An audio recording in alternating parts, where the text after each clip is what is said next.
Pemirsa, lonjakan penumpang kereta api di Stasiun Besar Medan menjadi puncak mudik antar kota dalam libur Nyepi dan menyambut hari pertama Ramadan 2024.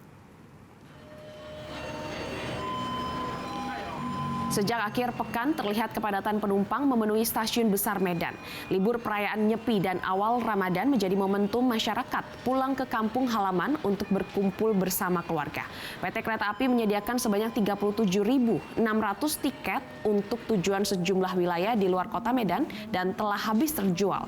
Jumlah penumpang kereta api ini meningkat lebih dari 10% dibandingkan dari hari biasanya.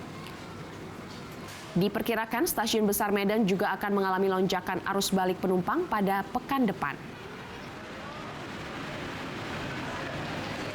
Panjang Nyepi dan awal Ramadan pada minggu ini, PT KAI Divisi 1 Sumatera Utara menyiapkan sebanyak 37.600 tiket atau tempat duduk untuk mengantisipasi lonjakan penumpang yang akan menggunakan jasa kereta api.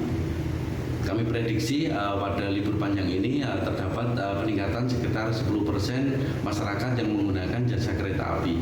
Berdasarkan pantauan di lapangan atau di stasiun, banyak masyarakat yang memanfaatkan libur panjang ini untuk pulang kampung ke kampung halaman untuk merayakan puasa pertama di rumah.